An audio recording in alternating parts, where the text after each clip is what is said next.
Genesis in the Bible. In the beginning was the Spirit, and it was from this Spirit that the material abundance of creation issued forth. But progress is not foreordained. The key is freedom. Freedom of thought, freedom of information, freedom of communication. Freedom is the right to question and change the established way of doing things. It is the continuing revolution of the marketplace. It is the right to put forth an idea scoffed at by the experts and watch it catch fire among the people. God bless you. We are the masters of our fate. That the task which has been set us is not above our strength.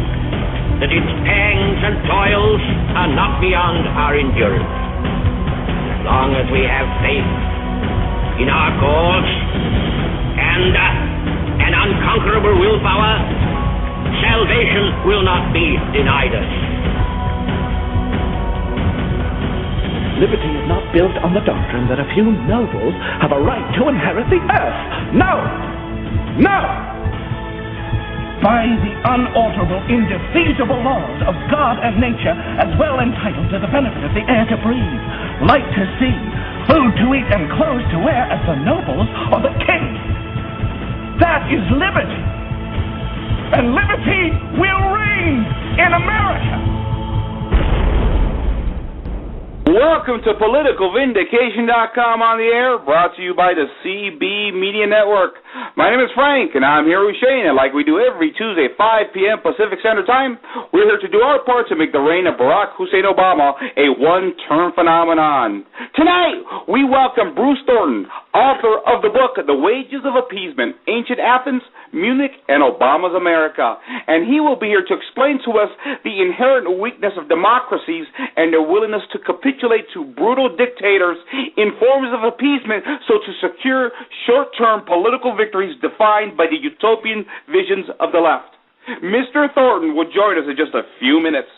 Well, thank you for listening to Political Vindication Radio. We're very happy to be here, as we are every Tuesday night, as we've been here for almost 5 years now, doing the same thing, bringing you bright minds, make you think a little bit about what's going on in the world. There's more happening than a stagnant economy and a stock market going out of control. There are challenges in the future and on the horizon. And we've got a man tonight we're bringing on who is absolutely has got such wise things to say about that. And I think the message is so important that Frank and I have spent a good deal of time going through his book with our highlighters, making our notes, discussing and debating with other conservatives and friends of ours that don't always agree with us about what Mr. Thornton has to say about this. I'm talking about Bruce S. Thornton, currently professor of classics and humanities at California State University in Fresno, the author of 8 books, numerous essays.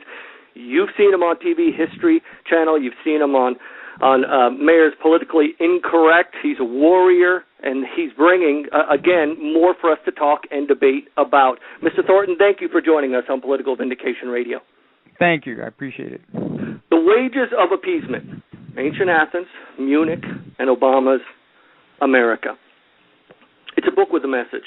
3 stories, 2 with lessons to teach, and the third is kind of a debacle in motion.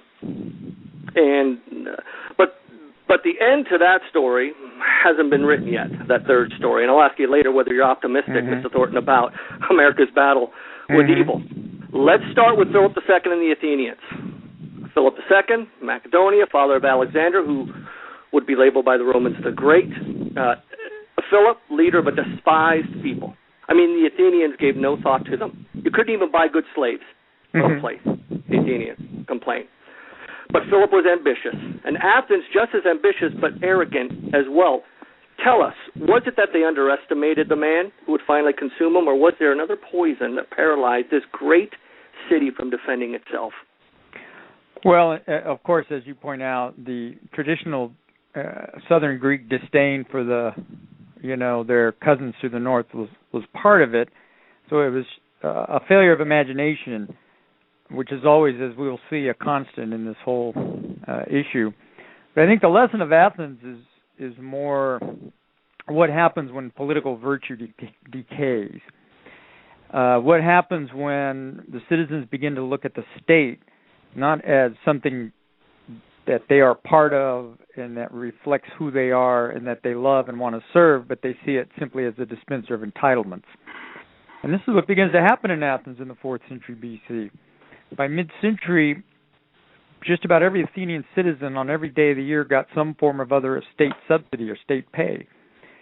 And going along with that was the traditional citizen responsibility to fight, to serve in the militia, to go out and defend Athens' interests, was increasingly handed over to mercenaries.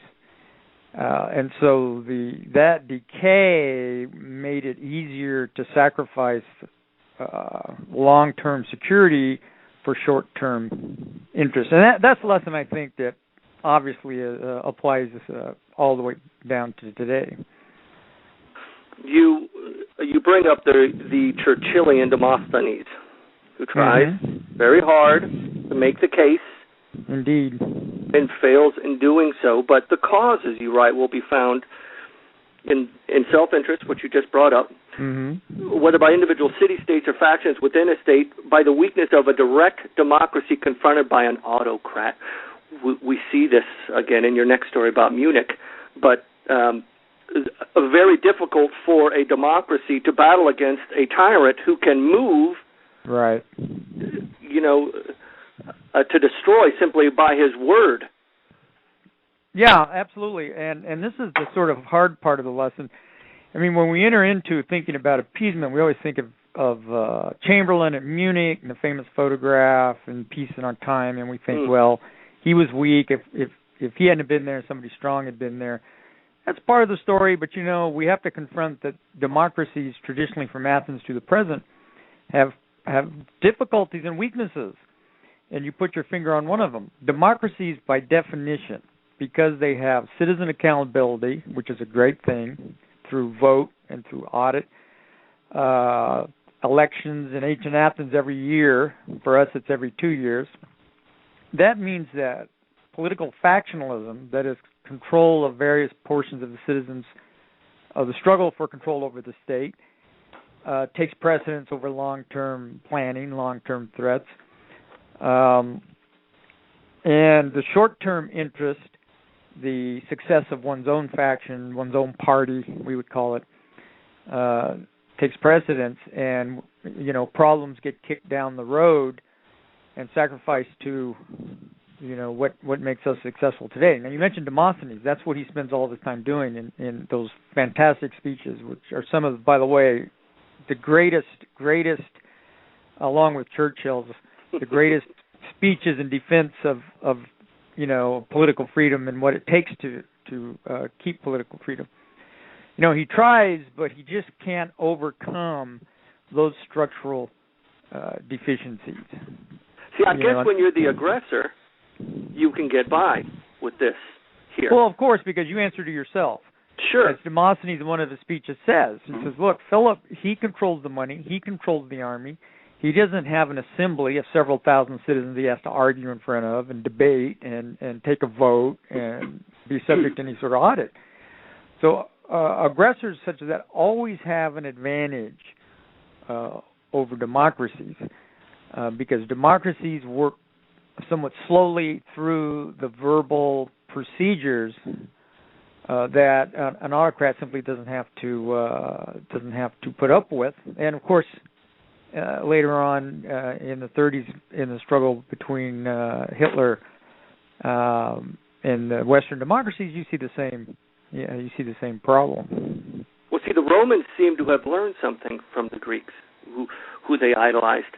When crisis came, Professor Thornton, they would appoint a dictator, a tyrant, whether it was Sulla they did that. Athens, ancient Athens had something similar because the strategoi, the 10 citizens who formed the board that directed, war making, what to do with the army and the fleet, etc., they could be elected to subsequent terms. Usually in ancient Athens, they liked one term and out. They didn't trust people with political power. Mm-hmm. But the strategoi could. And that's how Pericles, in the middle of the 5th century, acquired his authority and position in Athens. By the 4th century, the Athenians are turning more to mercenary generals. And this is another critical lesson to take, is that when you can't professionalize a republican army, it has to be a citizen army. You can't hire it out to mercenaries. And so they kept sending mercenary generals out, and, mercenaries, they're fighting for their own interests, for their pay.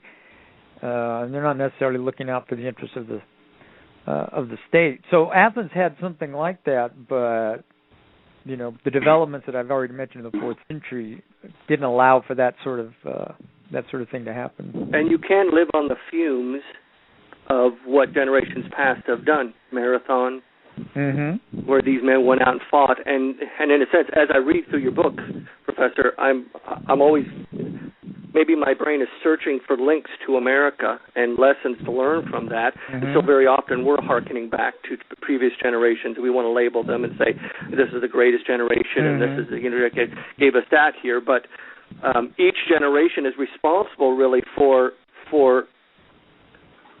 defining what it will fight for and standing up for that. No, that's absolutely correct. And the key here is what we would call patriotism. Right?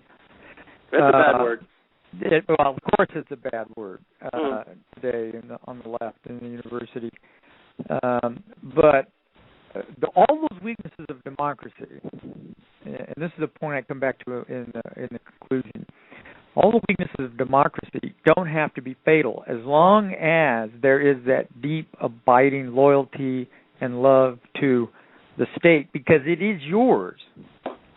And this is the key, because it is yours. You participate in it.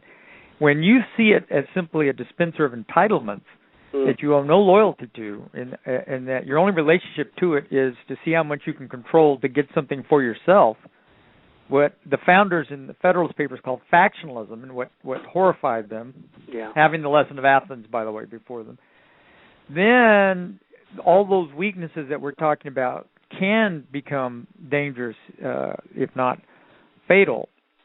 And that, I think, is the key ingredient, as Pericles said in his famous funeral speech in the 5th century. You have to love this state.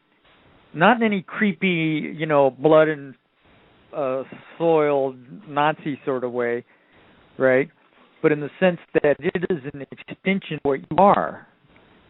And its greatness is your greatness, and its glory is your glory. And once you lose that, then all of those deficiencies in democracy are dangerous indeed. Yeah.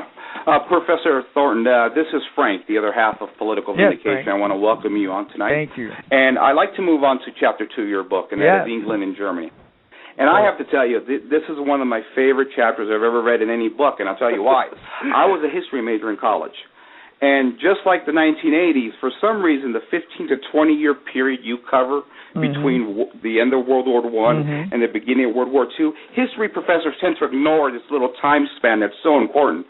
And that's why I appreciate your book so much. Thank you, yeah. And so sitting in a university classroom, as I did about 10 years ago, I took quite a few courses on American history. This is how American history went during that period. You discuss World War I. World War I comes to an end. Then you talk about the Versailles Treaty. The Versailles Treaty is an overwhelming burden on the German people. The German people rebel, which in essence leads to the beginning of World War II. And the argument is that World War II is in fact an extension of World War I, and it's actually one war and not two separate wars. Professor, what say you? Well, there's two things. One, indeed, World War II is an extension of World War I, but it's not because of the excessive punitive nature of the Versailles Treaty or any of that received wisdom that you're talking about. It was because the Germans didn't think they had been beaten in World War I, because they had signed an armistice with their troops still on foreign soil. They were never occupied. They were never bombed. They didn't suffer what France suffered. And so they nursed this sense that a great people who by nature should rule over others, what G.K. Chesterton, even before World War I, called Teutonism, this idea that the Germans are the natural rulers of others and it's great, and they should expand, that hadn't been knocked out of them. And so the ink wasn't dry on Versailles, on the Versailles Treaty, when the Germans were working to undo its provisions and to reacquire the dominance that they had enjoyed before. And so to think that they were traumatized by Versailles and that Hitler and the Nazis took advantage of this is incorrect. Nazism was just the most virulent expression of something that had already long been in German culture, and that Germany as a whole, they weren't satisfied with what had happened in 1919. Yeah. Well, you bring up Article 231 of the Treaty of Versailles, and you talk about war guilt and sort of how the guilt sort of drove the passions of the German people. But you talk about two kinds of guilt. One, German guilt, but also the war guilt cause also affected the British in a different kind of way. Can you explain that to our audience? Yeah, and that's a great point because that's something that connects to where we are today.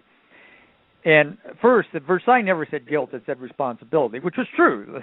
Germans were responsible, were the aggressors in the war. But it began to be called guilt, by politicians in Germany. So there was that sense that, from the German perspective, they were facing the Slavic hordes of Russia from the east, and the French aggressors from the west. And sure, they had invaded preemptively, but they weren't going to wait around and be attacked from two sides. That was their explanation. So they didn't feel like they should bear the sole responsibility. But what you're also touching on that's very important is very quickly, in England particularly, there was this movement within England to say, well, the Germans weren't completely responsible. We were responsible too. We owe some of the responsibility. And also the notion, mainly fostered by John Maynard Keynes, whose malign influence, by the way, to shift to economics for a minute, we're still dealing with, today,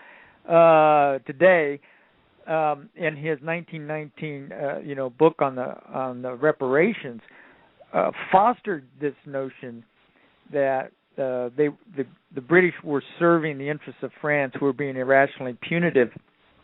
And that they bore some of the responsibility. And this went all the way up until, the Munich conference. And there's a quote in the book from, I forget his name, a member of Parliament after the Munich conference that was saying, well, it's true, we weren't really fair to the Germans.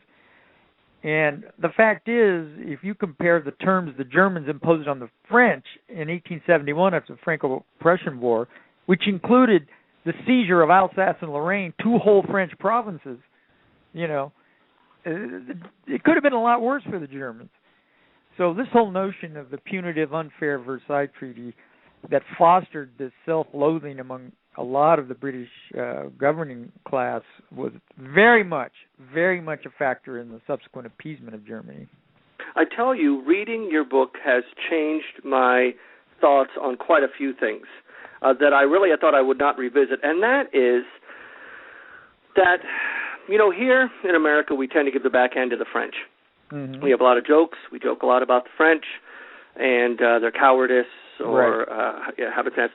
But in the story that you tell about this, when we're speaking about appeasement, it is incredible what the British people, the kind of blinkered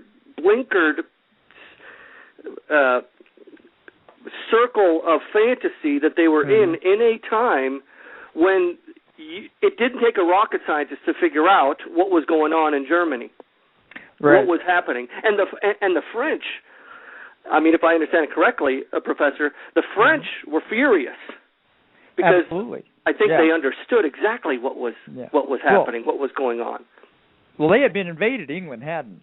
the French, the north of France had suffered devastating destruction, including much of their industrial capacity. Not to mention, of course, what's more important, the loss of life. No, that is something that really was illuminating for me also. But let's be clear that from the British perspective, it wasn't so much misplaced idealism as their traditional foreign policy on the continent was always, we don't pick sides. We just don't want one power to become overwhelmingly superior to another and then threaten us. So when they see Germany, which appears to be defeated, and they see France with the largest army in Europe now and triumphant, I mean, after all, how many times before World War I had England gone to war with Germany compared to how many times it had gone to war with France over the previous 5 centuries? Sure. France had always been its traditional continental rival. Now, there's other more grubby sorts of issues at work here, too, getting back to the notion of interest.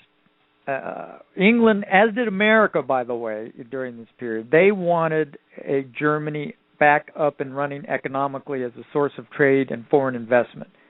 Germany was the biggest, as it is today, the biggest economy on the continent. Okay, they didn't want France or anybody to be too hard on Germany to get in the way of that economic development, which they needed for their own economic development. So there was that interest going on as well too. But you're right. Overall, the British made a huge mistake. First, they didn't realize Germany hadn't been beaten. Second, Germany's industrial capacity had not been damaged. It was better placed, even in 1919, it was better placed once again to dominate the continent economically, at least, because of its greater population and its greater industrial capacity than was France. And they should have seen that. But more important, what they should have seen, as I mentioned earlier, that they hadn't abandoned the same ideas of dominance and superiority that had partially led them into that war in the first place. And that was the fatal, I think, misunderstanding. The French having, suffered numerous times invasion from Germany, they understood that, but they were continually undercut by the British. In 1923, when the Germans stopped payments in kind, like coal, as part of reparations, and the French and the Belgians, they invaded the Ruhr, right, which was because the Germans were violating the treaty, and they got no support from the British whatsoever, no support from the Americans whatsoever. Mm-hmm. And, finally the French just say, okay, we're going to build the Maginot Line, we're going to put our 100 or whatever divisions behind it, and, that'll make us safe. And that was a disastrous, decision, because there's no safe defense without an offense. Okay, let's move to the appeasement that earned its wages here. This is the first time in your book that we start talking about pacifism. Mm-hmm. As Dennis Prager talks about, this bankrupt ideology of pacifism that actually and has proven to cause more death and destruction and depravity than any other. That's a grand statement, but pacifism. Well, let's say it's up there. It's up in the top 10. Yeah.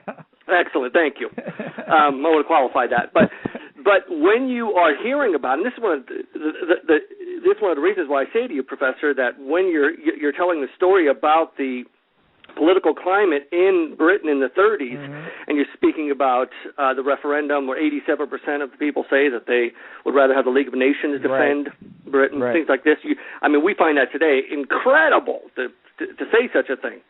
And maybe it's because of the decades of having the United Nations and the failure, of course, of the League of Nations here too, as well too. But talk to us a little bit about pacifism. There is one side that says, listen, it's war. War is the result of a failure to communicate. Barack Obama is a big believer in this, I believe, where the problem we're having with Russia, we need a reset, because the reason why we're having problems is because they don't get it. They don't understand that we are not to be feared. We're just kind of talking past each other. It's a thing. And so some say pacifism is just a natural reaction to not wanting war. We got to find another way rather than killing ourselves. On the other side, you say there's a dark streak in human nature. Right. Pacifism ignores such a thing. And in that sense, our history is doomed to be one where occasionally we slaughter each other. Of course, yeah. And you put your finger on it, and the key. And let me expand. Let me put this pacifistic movement that was so powerful in the 30s into the larger context, because pacifism is part of a whole complex of ideas that begin in the 19th century, associated with the Enlightenment and a notion of human progress. And the idea is that human nature is progressing and improving. Unlike the wisdom of Thucydides, is that human nature is what it is and what it'll always be. And because it is, as you point out, this is what you can expect. Or as Plato says, the natural relations between states is war, and peace is just a name. That is, it's just an interval in between. So, this idea, which is developing because of technologies that link people together, such as the telegraph, this railroad, the steamship, global trade, the interconnection that's growing in the 19th century of different peoples, the idea of progress, that we're getting smarter, that we're getting wealthier, that everybody is going to be like us here in the West. This leads to various ideas. One, it leads to what we're talking about now, the notion that violence, state violence, and force as a factor in interstate relationships is something from our primitive past, and that we are in the process of evolving beyond that into an international law, into international organizations and treaties that manage relations among states. And remember, it starts before Versailles. It starts with the Hague Conventions that attempt to civilize war. It starts with the Geneva Conventions regarding the treatment of the wounded, etc. International courts. Okay, all of this is developing even before World War I. And of course, you would have thought World War I would have reminded everybody of what we're talking about, that human nature is not pacifistic, and we'll go slaughter each other for any number of reasons. Instead, they tried to enshrine it in, of course, the League of Nations and Woodrow Wilson's 14 points, which was the institutionalizing of this notion. Now, what follows from that? Well, now you can see how pacifism, which is now not a religious origin, it is a consequence of this idea. Well, why not be pacifist? If we're all evolving away from violence, if there's enough of us who understand this, we can eventually eliminate those. What else goes along with it? Disarmament. And as I talk about in the book, pacifism goes hand in hand with disarmament. This notion that, well, let's stop manufacturing weapons. Let's cut back on the weapons we have. Let's set the example to other people and show them that we're not a threat because we're not, we don't have all these weapons. And then the third dimension of it is, as I've mentioned, this internationalism institutionalized in something like the League of Nations. Well, our representatives will go and they'll talk things out, and we won't need war and armaments in order to settle disputes. And it's all founded, as you intuited, it's all founded on an extremely delusional view of human nature. That human nature is evolving away from its violent, irrational past, and nothing in history, and particularly nothing in the history of the 20th century, gives anyone any evidence of believing that that's true. And if anybody doesn't believe it, turn on your TV and watch what's going on in London right now. Yeah. Even as we speak. Yeah. And what I'm wondering is, why aren't there tanks and half-tracks rolling down the streets, putting the fear of God in these people? They can't even use water cannons. No, Professor. Yeah. They won't. We don't want to go down that road, or we'll lose sight of what we're talking about here. Talk about okay. We're talking to Bruce S. Thornton, the author of the book, The Wages of Appeasement, Ancient Athens, Munich, and Obama's America. Mr. Thornton, let me tell you another thing I love about your book here, and that is about how Hitler was able to maneuver in Europe during the time period using Britain's pacifism. The battle over the Rhineland, you called it a buffer state, that area right there. It was, right. was a strategic geographical location that was, in essence, France's best defense of dealing with Germany in case of an attack. How was Hitler able to maneuver and take the Rhineland really without firing any shots? Well, what we really is instructive about this period, again, since we all pretty much know about 1938 and the Munich conference, but what we see is that Munich was a culmination of a series of other appeasements, and not just appeasements of Germany, appeasement of Japan and its attack on Manchuria, and particularly important here is Mussolini and his invasion of Ethiopia, because Hitler remilitarizes the Rhineland right at the same time when everybody's doing nothing but talk about Mussolini's invasion of Ethiopia. And remember that as part of the Versailles Treaty, the Rhineland, which is the territory between the Rhine River and the French and Belgian border, had to be demilitarized. It was occupied for a while, although the occupation was cut short, big mistake. And then Hitler moved into the Rhineland with 22,000 police and 14,000 unseasoned troops, which were facing hundreds of thousands of French and Belgian troops. Later, Hitler said if the French had moved from the Maginot Line, we would have run with our tails between our legs. He would have had to. And I think that's the critical moment for this period. That's the moment when Hitler knows that despite the fears of his generals who are telling him the army's not ready to fight against France and England or France and Poland at the same time, we need 4 more years, we don't have the planes, et cetera, Hitler understood that England and France were not going to fight no matter what. And he made this gamble and he won, but he made it because he saw that when Mussolini invaded Ethiopia, the League of Nations chastised him. They said what a bad boy he was. They imposed sanctions, right? Yeah. But not on oil. Notice that not on oil, right? And the British Mediterranean fleet could have parked in front of the Suez, and that would have ended Mussolini's whole little adventure.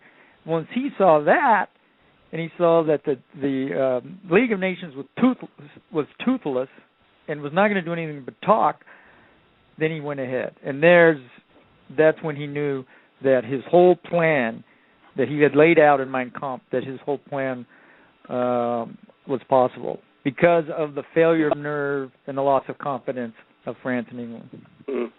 Right. And so that brings us to Neville Chamberlain, of course, who throughout that period is really trying to avoid war at all costs. Mr. Professor Thornton, Neville Chamberlain, was he a man scared of war? Was he a man that was so idealistic that he believed in the principles of appeasement that could work? And does he deserve sort of the historical reputation of, especially that scene when he's waving the paper, declaring peace? I mean, and he's been, of course, through history books berated for sort of being so naive. Does he deserve that? And who was Neville Chamberlain? Right.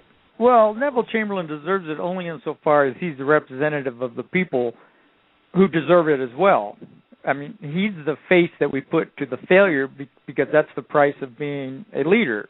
You're responsible. The buck stops with you. Unless, of course, you're Obama, then the buck's always traveling somewhere else. But he's the face of that failure that ran all throughout British society. Remember, when he comes back from Germany in September 1930, he's greeted as a hero, not just in England, but all over the world, because he seemingly proved that diplomacy could stop war, that war wasn't the only way to stop an aggressor.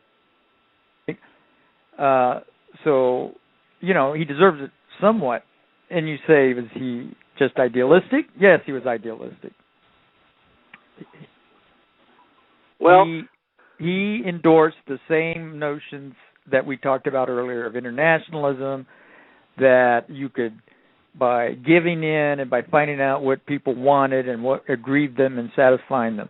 But here's the other point, and this is an important point because this makes him similar to our own president. He was vain.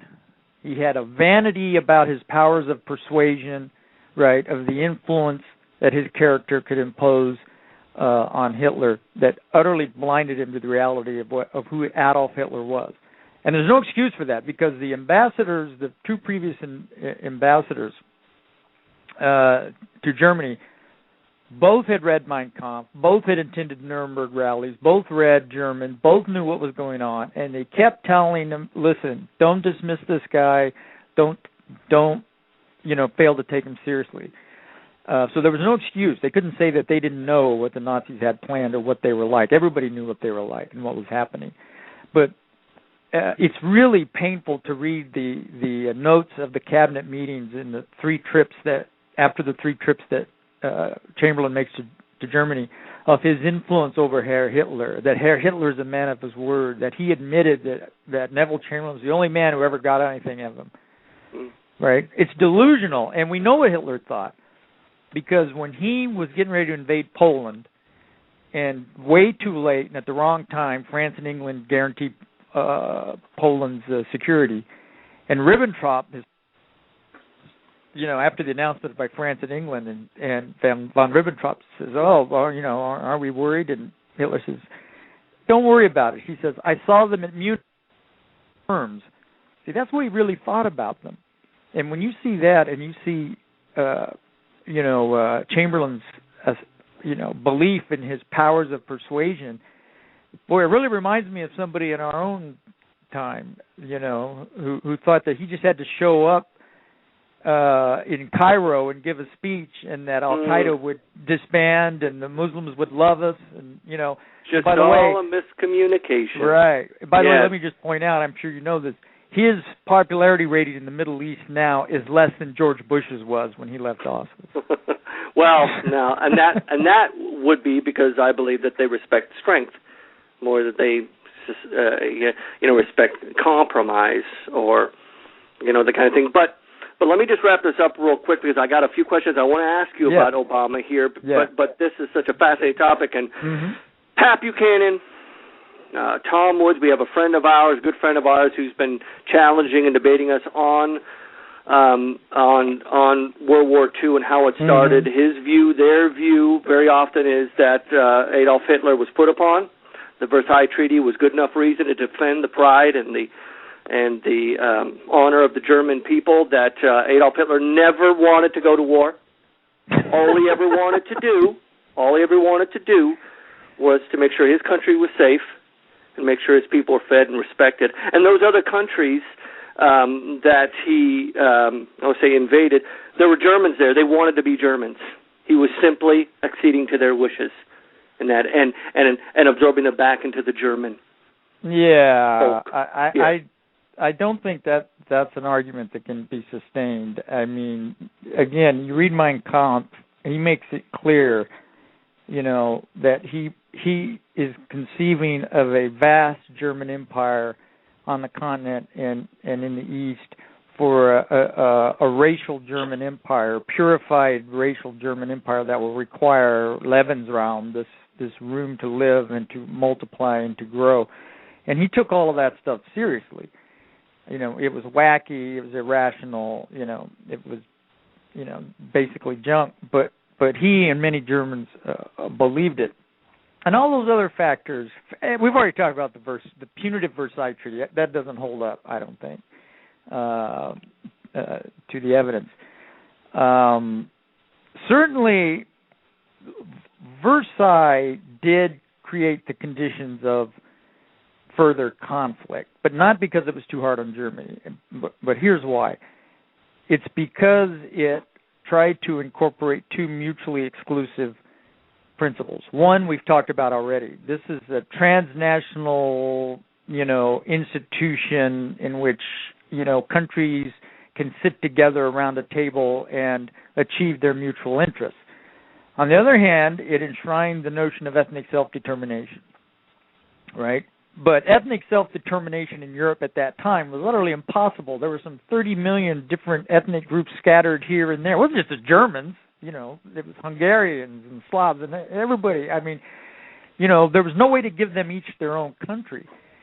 So certainly that misguided principle sowed the seeds for this conflict. And by the way, it was brilliantly exploited by Hitler for the Germans, some 10, 11 million Germans who were no longer, living within the borders of Germany. But let's remember something. Let's remember something about the reality of conflict. When you're an aggressor and you lose, you pay, period. And how do you usually pay? You pay with territory, right? And that's why you don't want to be an aggressor. Mexico in 1842, I mean, the United States sort of brings this on, but when they decide to fight with the United States, then the net result is they lose the whole Southwest as part of a settlement, because that's just the nature of war. So yeah, you can then go to try to undo that with force, which is what Germany does, but they lose. And after the war, some 12 million ethnic Germans are booted out of Eastern Europe. Right, 2 million of them die, and that's a good reason not to provoke a war. We just have a few minutes left. We are talking to Professor Bruce Thornton here about his book, The Wages of Appeasement. Let's talk about Barack Obama. Let's talk about today. In the third chapter of your book, you go through, specifically, you're talking about Iran. It does encompass the war on terror. We have Jimmy Carter, who finds a novel way of appeasing the Iranians. That doesn't turn out well. You don't spare Ronald Reagan, and we are all big fans of Ronald Reagan on this show and gritting our teeth as we read this, but it's true. Ronald Reagan does not react to the bombing in Beirut of our Marines. He does nothing about that. We're going through Clinton, we're going through H.W. Bush, we're going through George Bush, who may be the first president to actually turn around and look at the Iranians, and he's telling us the whole time, Professor, the Iranians are killing Americans in Iraq. They're part of this battle. They're part of this battle. Here, everybody look, you can see it. We have proof of it. You can see it happening. But nobody's listening to George Bush because there were no weapons of mass destruction found in Iraq. He's a liar. Bush lied, people died, blah, blah, blah. Now we're in the age of Barack Obama, and you call it Obama's America. And I want to ask you, why do you call it Obama's America when you draw a long, horrid line of appeasement up to the America that he inherits? Oh yeah. I mean that's marketing in the title. I mean, I want to say America, but whose America am I going to say? You know what I mean? I just don't want to say America, Munich and America, Okay, I got you. So then, Barack Obama comes into office. He signifies so much of what we've been talking about: this appeasement mentality, this idea that you don't understand me. Pacifism, a huge movement in America up through the Bush administration. It seems to have dissipated somewhat. Barack Obama's fight against terror. Does he understand evil? I don't know. I mean, he certainly doesn't understand, as many in America don't, even some, I think, on the right. He doesn't understand the nature of the enemy. He doesn't understand the nature of jihad and of Islam. And that failure of imagination you see, and I talk about it right from the beginning in 1979. And let's emphasize, this whole thing begins in 1979 with the Iranian Revolution. That's the key. It's still the key. Iran for 30 years has been killing Americans. Has been working against their interests. It's hell-bent to achieve a weapon that will magnify its importance and its influence and its danger. They're really, critical for this.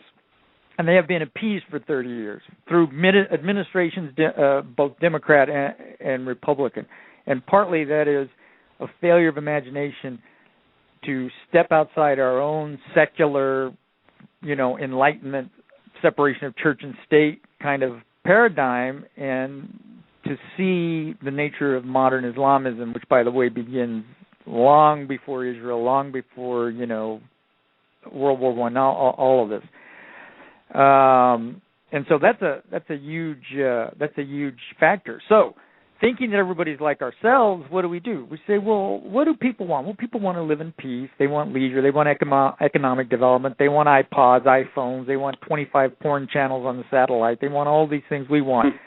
So let's just sit down and talk to them and figure out a way how we can aid their development and get them to that point, and then we won't have these terrorists because they're just the product of disappointment at not getting these things. See, that's utterly and completely delusional, right? And I don't think that when, for example, Obama went to Cairo and gave that horrific, historically ignorant speech, what he thought he was doing, well, I'm telling you how great you are and how great Islam is and how much we owe to you and how we are to blame too for certain things and that you'll respond to that the way, let's say, somebody in England would respond to it. But I'm telling you, that's not what they heard was, hey, the infidel is telling us how superior Islam is, how much better we are than they are, and how we deserve to have more power and to rule over them because we are the true believers and they're not. And so it's been a disaster because all of these outreaches, as he calls them, have done the opposite of what he wants. All they've done is convince the hardline Islamists that we are weak, that we're full of self-doubt, that we're suicidal, and that we can be taken. Or as Osama bin Laden said, that our civilization has foundations of straw. And that hit us enough, and eventually we'll give up and we'll go home. So Iran has the presidency of OPEC, putting on the head of the Revolutionary Guard in charge of OPEC. Wonderful, isn't it? That's wonderful. We have them on the verge of nuclear weapons. Yep. The Arab Spring has yielded nothing but the Muslim Brotherhood and tyrants galore. Well, I'm glad you brought that up because the Arab Spring, just that description, of course, is drawing an utterly false parallel with the Eastern Europe's, breaking away from the Soviet Union. There is no. I didn't find anybody to find the evidence of widespread, truly liberal democratic ideals among a critical mass of the people in any of these countries. All we do is use feel-good words like democracy and freedom and just assume that their meaning is self-evident and that, what we mean when we say it is what they mean when they say it. And that's dangerous. We don't know what's going to end up in Egypt. We don't know if Assad goes in Syria, what's going to take his place, if it's going to be better or worse. So it's a very dangerous transitional period we're going through here. Well, and you have Libya. Who the hell are we fighting for in Libya, Professor? No clue. Well, I'll tell you one thing I know. Eastern Libya and Benghazi have sent more terrorists to Iraq and Afghanistan than proportionally, not in absolute numbers, but proportionally than any other Arab country. So my final question to you, sir. Yeah. Are you optimistic here? Have we learned our lesson? You've gone to great lengths here to show us the error of our ways. Are you optimistic? I'm not really. And it's the nature of democracy that usually you have to suffer some, overwhelming, destructive, incident for people to wake up. And you would have thought 9/11 was it, wouldn't you? But apparently it wasn't. It was for about 6 months or maybe a year. And then all the old bad habits started coming back. So I don't know what it'll take. I'll tell you what, though, we're going to find out in November of 2012. That'll be a big sign. The way that election goes, whether a critical mass of Americans have, started to get their head back on straight. Absolutely. We so appreciate your precious time, Professor Bruce Thornton. Thank you so much for coming on. My pleasure. Political Vindication Radio. Thank you. Thank you, Professor. You bet. Again, Bruce Thornton, you've seen the links in the chat room. Please go and buy that book. You will love it. Frank, did you like that book? Oh, my goodness, it was excellent. I tell you, that's why that first question I asked him about how this period of time, the 15 to 20-year period between World War I and World War II, just ignored in history classes in universities all across this country, this book fills you in on what happened and what ultimately launches off World War II. It's a great book.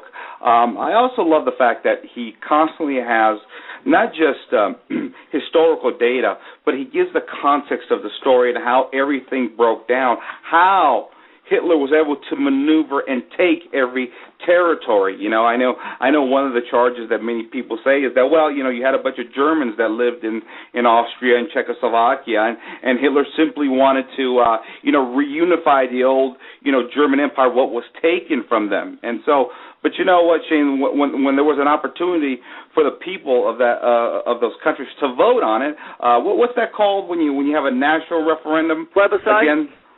A plebiscite. Hitler didn't want a plebiscite. He wouldn't have any of it. Listen, Bruce Thornton, I've got another book of his in my hand, Plagues of the Mind, The New Epidemic of False Knowledge. I got this about 10 years ago. I've loved the man ever since. Okay, he's got 8 books out, and I'm telling you, I have 4 of them. But this is another book I have sitting here next to me tonight. If I had another hour, we'd be going through this as well. Let me tell you. About this here. And for those of us that work during the day and come home and read at night, these are the jewels we have in our culture that take the time to put this out so that we can go through it ourselves. I'm not going to be at Fresno State.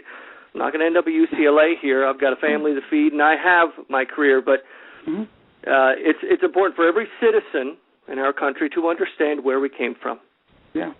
And I'll just say this. It matters where we stand. Right. And I'll just say this in conclusion, Shane.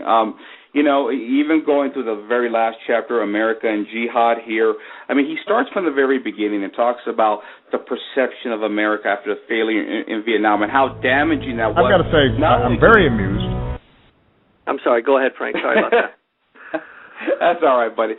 But he talks about how Vietnam not only was damaging to the American psyche, but more importantly, what it did for the psyche of the enemies, how it emboldened them after we lost that war. He goes into the Frank Church and the church hearings of the 1970s and the Foreign Intelligence Surveillance Act, Shane, that we all heard about up until the lead up to the 9/11 attacks, and how destructive those policies by Frank Church were in the 1970s.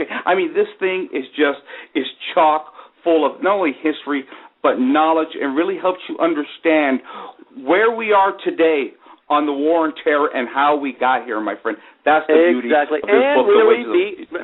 And Frank, to know the movement of the left. Right, exactly. This idealism of the left and how it resulted in literally millions of people dying.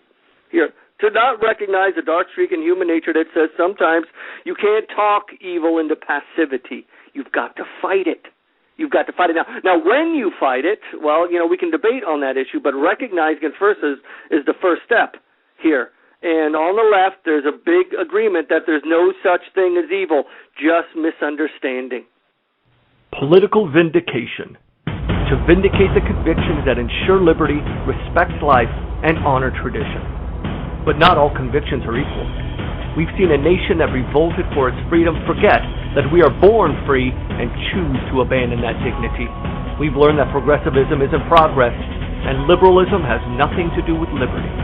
So we must fight to regain what we've lost, to live by the convictions that reject paternalism, embrace capitalism, and define man as more than a Pavlovian beast. Political Vindication Radio, every Tuesday from 8 to 10 p.m. Eastern, where conservatives Frank and Shane talk politics and interview best-selling authors and activists. It's 2 hours of some of today's brightest minds discussing culture, history, and politics. This nation cannot remain great if its people aren't. That's why we're here every Tuesday.